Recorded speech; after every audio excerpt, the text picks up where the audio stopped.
Thank you. I just want to stand up so you can all see my shirt, because I want to identify with black people in this country who are being killed by police, and the mentality of racism that underlies the killing of black people in this country, in my opinion, is the same thing that underlies the attack on the people of Yemen, Afghanistan, and wherever we look, we see people of color under attack.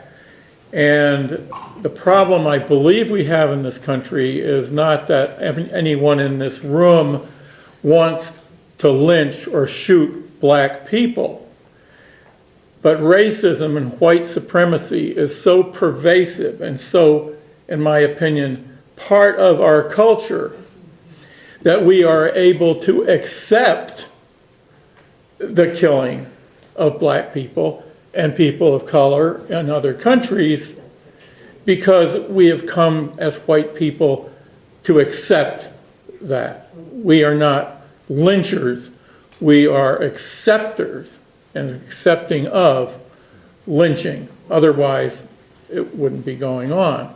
And there's other aspects to this in terms of profit making, but I'm just talking about the ethos of the culture. And so that's why I wanted to wear this shirt, because Kathy spoke of exceptionalism.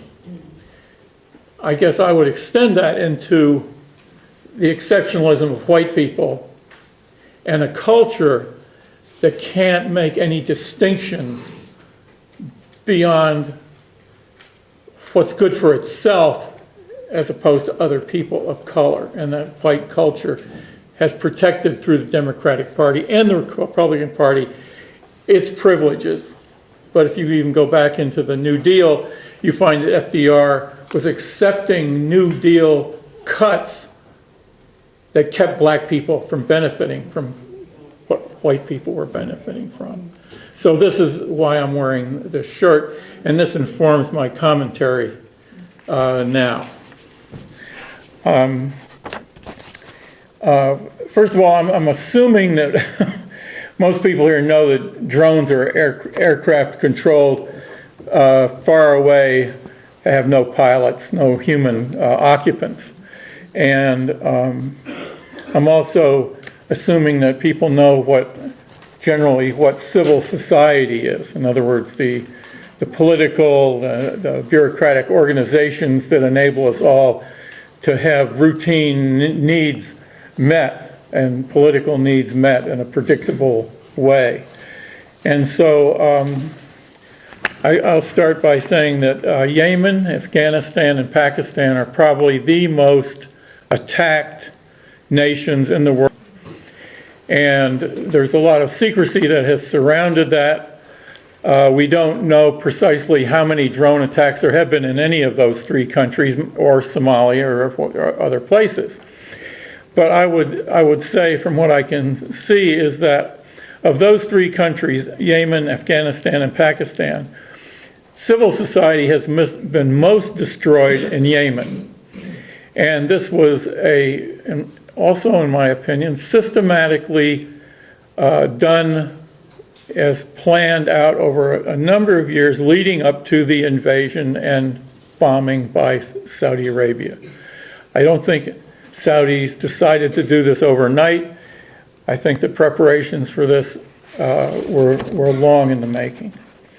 And I'm making these assertions based really on fragmentary information, but I'm raising this up not only because of what's happening in Yemen, but because what this foretells of what we can see happening in many other places around the world and possibly in the United States.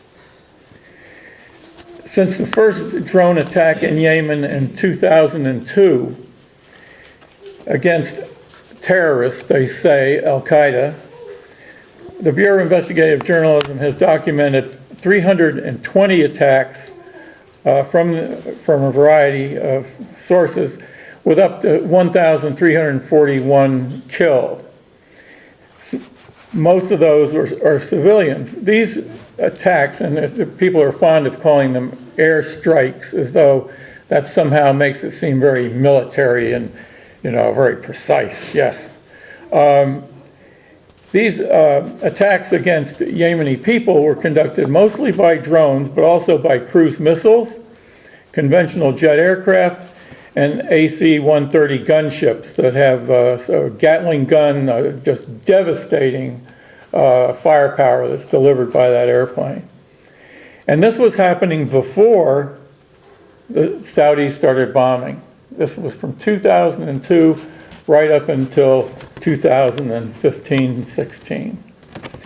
And so to analyze what drone strikes have done in Yemen, you might say, well, that's only 1,341 people. Well, let's say we double it and say there's 2,000. That's still a tiny percentage of a population of 27.5 million.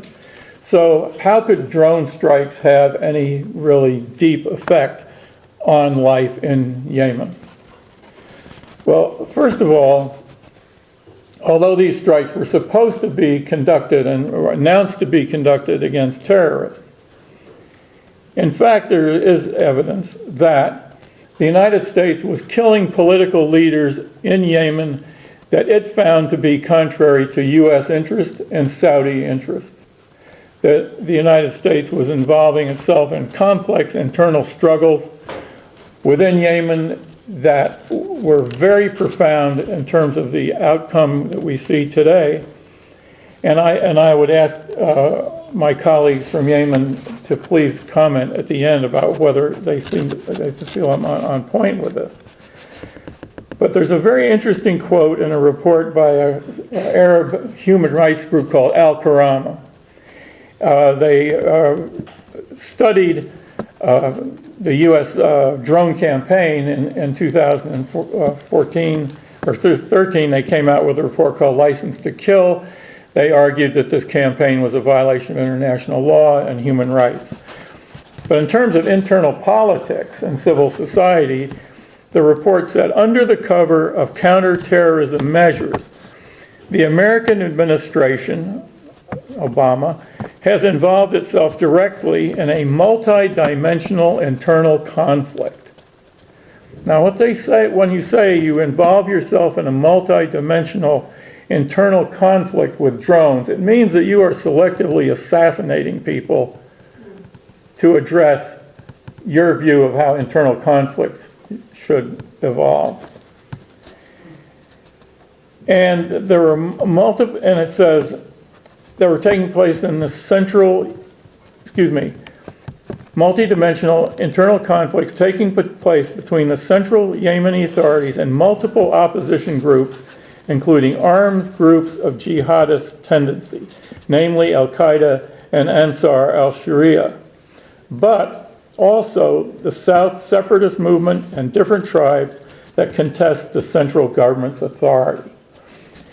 And it's very, I think, it's beyond, worth commenting. This Arab human rights group does not identify Al-Qaeda or Ansar al-Sharia as terrorist groups. They're viewed as simply other political groups. So, in short, these drone killings were targeting a wide number of political and cultural leaders, religious leaders, who played critical roles, as they do in all nations, in maintaining connections among communities, resolving disputes, and in other ways, enabling civil society to continue. There's a book out just recently called Rise and Kill First. It's about the Israeli assassination program.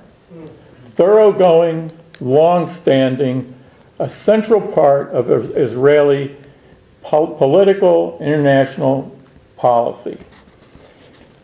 And the book is extremely valuable. I just started to read it because it talks about how these assassination campaigns have profound historical impact because of the people they select to kill, and how these killings can and do change history. And that once this campaign starts, very often it's totally uncontrollable and leads to the kind of disaster that we have here in Yemen today. Now, another aspect of the drone campaign that's peculiar to the drone campaign, and there's another report from Al Karama called Trauma from the Skies. It talks about the long-standing PTSD and incapability of communities to reorganize themselves after drone attacks because people are so distrustful, so fearful. Kids can't go to school, groups can't gather outside in the way they did. And so it's not only that the campaign was killing leaders, it was also scaring the hell out of people daily and relentlessly and unpredictably. And finally, in 2012, the drone campaign was really proving to be not successful in dealing with, quote, terrorists, unquote. So Obama and the company relaxed the rules that enabled drones to kill just people who were suspicious, not people who had any kind of documentation of having anything to do with, quote, terror, unquote. And so there was a surge in the number of civilians that were slaughtered by drones after 2012, so much to the point that British officials who had been trying to assist the United States in targeting officially said they wouldn't assist them anymore, but they let British Special Forces work still in concert with the United States. So this slaughter from the air, in my opinion, what it did with Yemeni leaders was to make them seem very ineffective because they couldn't protect their own people against this random and I would say atrocious drone campaign. And so under those circumstances, as anybody would do here, we, as you know, I guess civilians, would gravitate toward the people in our community who were the most violent, who would take charge of things, who did present themselves as having control, and you end up then with civil war. So I think that you say, well, what's the answer to this? I just think it might be helpful in our motivation, our inspiration, to understand how deeply has the United States been involved in creating a situation that from a political, on the ground, emotional, practical, day-to-day standpoint can't easily be put together, even if this war, even if air war would stop at this point. These drone attacks have to stop. My opinion is that they are raging, even as the Saudis are bombing, that leaders who are contrary to U.S. interests, quote unquote, are still being identified and still being killed in the midst of this horrendous situation. I have visited war zones, as Susan said, and I will tell you that while wars are raging, most of the people who are in power are looking for their own advantage and willing to kill to get it, and this is including the United States very powerfully. So the one thing I want to end with is something that I find very moving. And so this is from a Yemeni living in Canada. He was interviewed about what he was finding and talking to his people back home. He had escaped Yemen, but he talked frequently with people at home. And this is what he said. I'll ask Kathy to read it so I don't start blubbering. Now I call home when I get the chance. I ask if there were more drone strikes, how things are over there. They tell you people have become used to it. That scares me for the people, that killing has become normal. Thank you.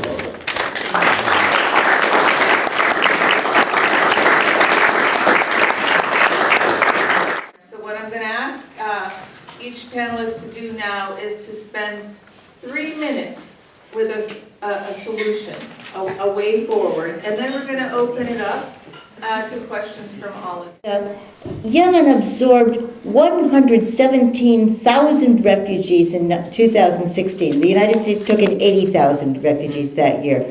225,000 of the people living in Yemen today are Somali people. And so we're looking at a huge catastrophe. It's not only the largest catastrophe since 1945 in Yemen, but there's also the prediction that 20 million more people could starve to death in Africa. This is on our watch. So let your elected representatives, the representatives at your universities, at your media, in your cities, your relatives, your friends, let them know that you care about this. I think also when Mohammed bin Salman, the Crown Prince of Saudi Arabia, comes to the United States, it's expected that he'll go to Boston, at MIT specifically, New York, most likely the United Nations, and some representation of Wall Street, the New York Stock Exchange. He wants to put that big oil company on as a public offering.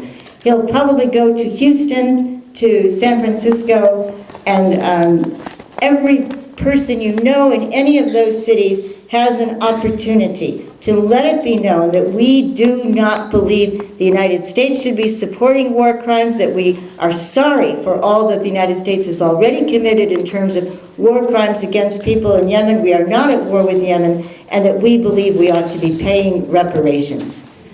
It's so good to hear Summer talk about what she's been able to accomplish on her own with a group of friends and 300 volunteers in Yemen. Reparations, reparations, reparations. It is possible. Just takes a fraction of the money that's going into the coffers of Boeing, of Raytheon, of other U.S. warlords killing people in Yemen, and put that toward saving lives. Thank you.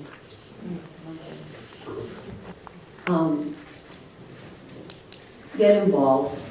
Call your representatives. Let them know that you're against U.S. involvement or any kind of support for the Saudi coalition.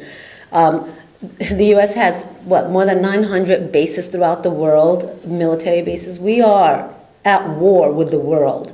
And it's about time for an anti-war movement.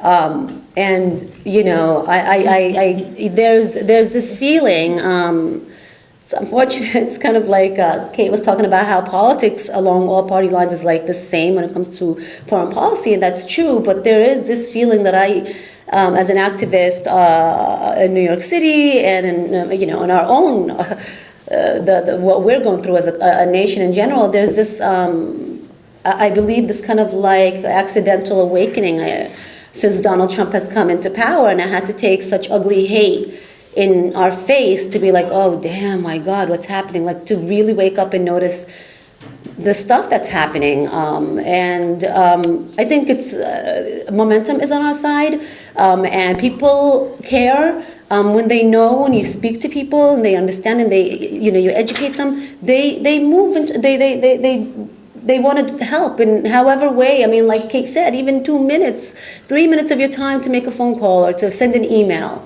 It really, really works, and I think,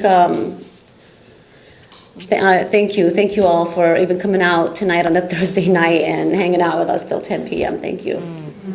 We're not there yet. Not 10 yet. Not yet. One more hour to. No, good 10 minutes. Okay, so first, wow, thanks guys. This is a really great panel. Let's be really clear about one thing. The future of Yemen belongs to Yemenis, not to the United States. So I'm going to give you guys some really practical information. So here you are, especially for those of you in New York. There are 4 New York representatives on HCR 81 right now. They are Maloney, Slaughter, Tonko, and Espaillat. I should repeat that. Yeah. Again, it's Representatives Maloney, Slaughter, Tonko, and Espaillat. So here's the thing about these reps. 3 of the 4 signed on after in-district meetings with a coalition that we're a part of in New York City. In-district meetings matter. In-district meetings are invaluable. In-district meetings, look, Representative Slaughter has pretty solid foreign policy. That's Louise Sutter. Representative Maloney signed on after an in-district. Representative Tonko is a representative that Peace Action New York has been building a relationship with through our student organizing program over a couple of years, and he's on. Representative Espaillat is brand new, a member of the Congressional Progressive Caucus. He signed on after an in-district meeting. So please have an in-district meeting, even if it's only with 2 or 3 people, even if it's with you, your partner, your neighbor, whoever you can wrangle together. It really makes a difference. That should be proof enough. So in addition to calls, please do that. Yeah. Sure, yes, yeah, social networks, serious. Yeah, social networks. I mean, I can't, everything amplifies each other, amplifies everything else, right? So the goal with advocacy is to make your issue inescapable for your elected officials. This coming week, they are in district, there are town halls. Go, ask questions, make sure that the topic of Yemen is so inescapable for them that they cannot have the option of not having a stance on it. And it is better to be against U.S. support for the Saudi-led intervention in Yemen than for it. Whew. The second thing is statements on the blockade. We are fighting a misinformation campaign in the House. People have been wrong. We've seen statements come out from members of Congress that say, we're so happy that the blockade has been lifted. These 4 World Food Program cranes got through. But Save the Children has reported over and over again that fuel is still not getting through, and fuel is what is keeping hospitals running. We owe it to aid workers in Yemen to let them know that what they're experiencing is getting to the people who are crafting the policies that affect their abilities to do their jobs. And the only way that they know that their statements are getting up to those policymakers is when their words are reflected back at them. Every member of Congress should be making a statement right now saying that fuel is not getting through, that the blockade has not been lifted, and that it's the responsibility of the U.S. to do everything it can to make sure that humanitarian aid, that life-saving assistance, is not weaponized. I want to add that it's really just something else that was said, sort of 2 things that were said here that were awesome.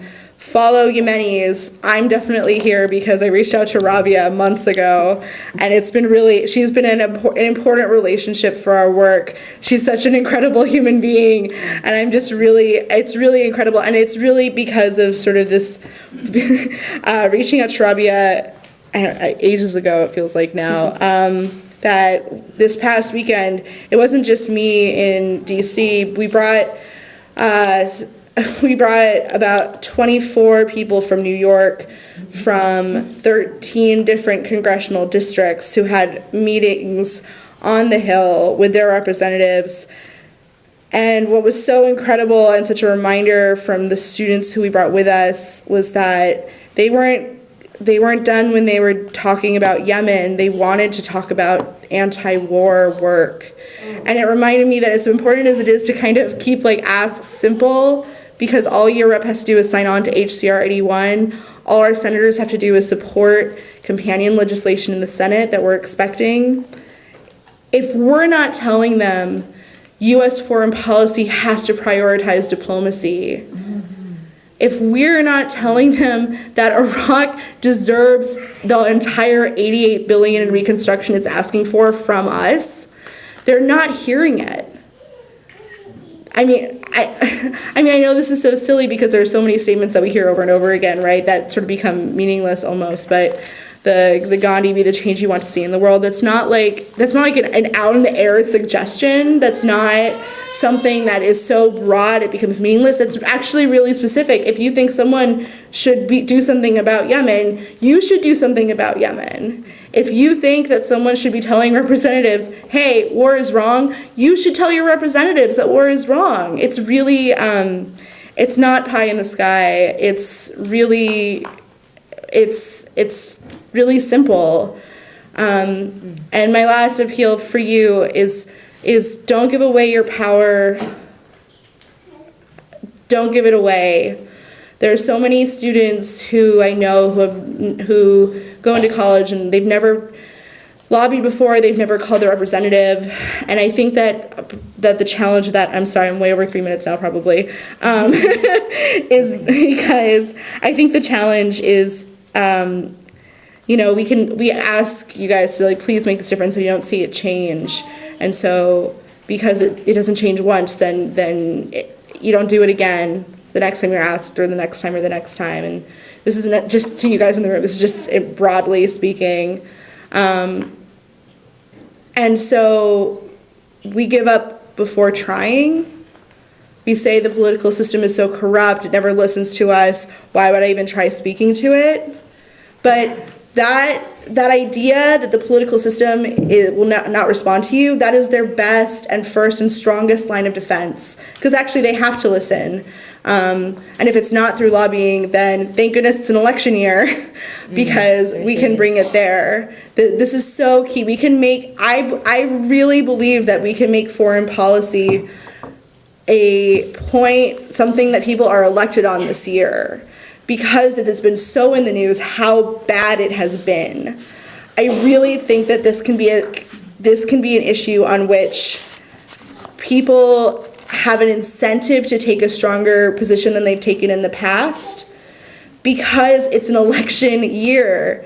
Everyone in Congress, all of their jobs are up for grabs.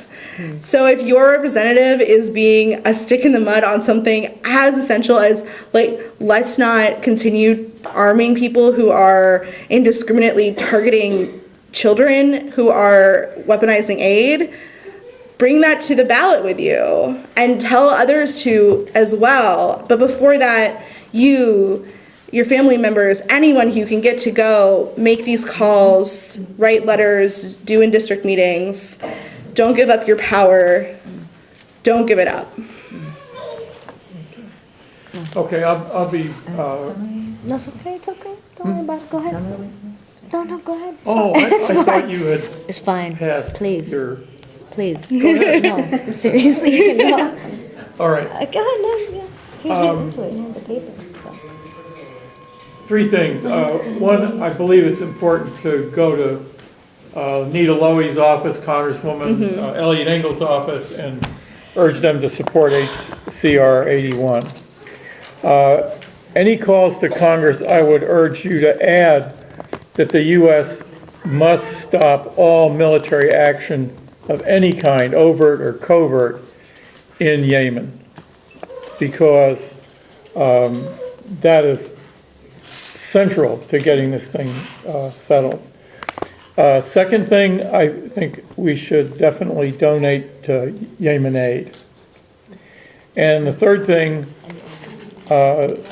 in April, on April 14th, there will be a protest in Greenwich, Connecticut, where we go to educate and appeal, call to conscience to extremely wealthy people, billionaires, urging them to stop these wars and to divest from the industry, and in other ways, for instance, stopping campaign contributions to any company, from any company that does business with the Pentagon. My colleague Bennett Weiss is here. He has posters about that protest, and I feel it's very, very important that we follow Code Pink's lead in taking the divestment campaign to the people who are most invested. And so please, if you can, possibly be in Greenwich at 11 a.m. in downtown Greenwich on April 14th, it would be great. And we will be bringing up and have speakers who will talk about how various wars are connected with people making money. For instance, Hunt Oil Company, big contributor to the Republican Party, is involved with a liquid natural gas produced in Yemen. And so there are U.S. interests that we're up against here. And thank you.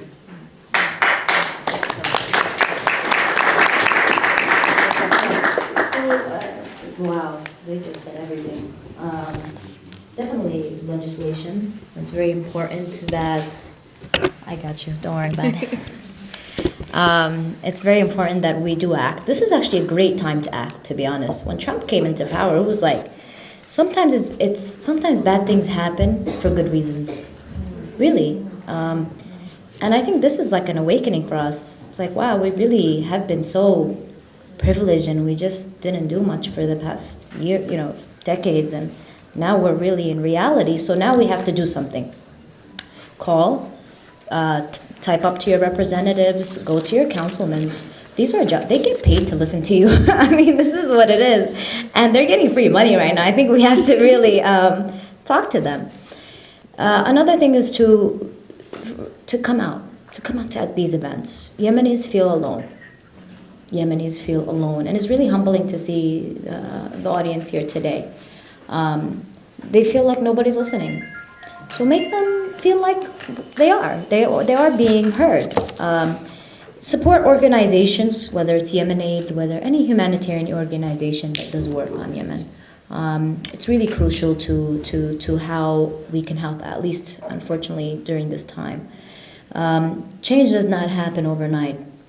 Okay, so when we call representatives, they're not going to listen the first, second, third, fourth, fifth time.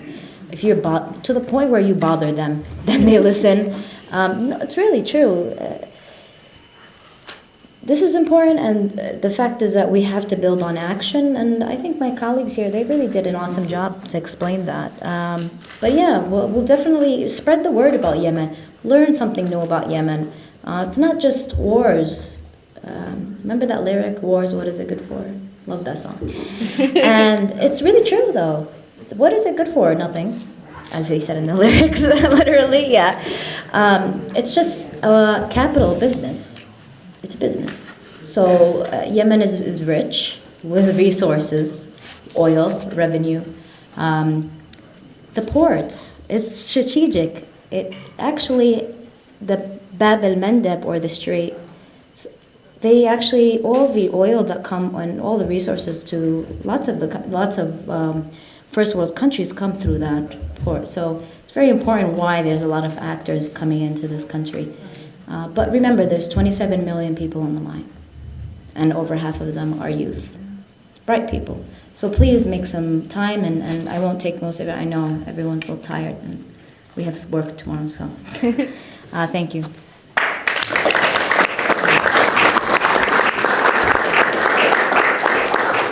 Thank you all. Things to do. Are all of you going to be galvanizing around the visit of Prince Mohammed bin Salman in New York in particular?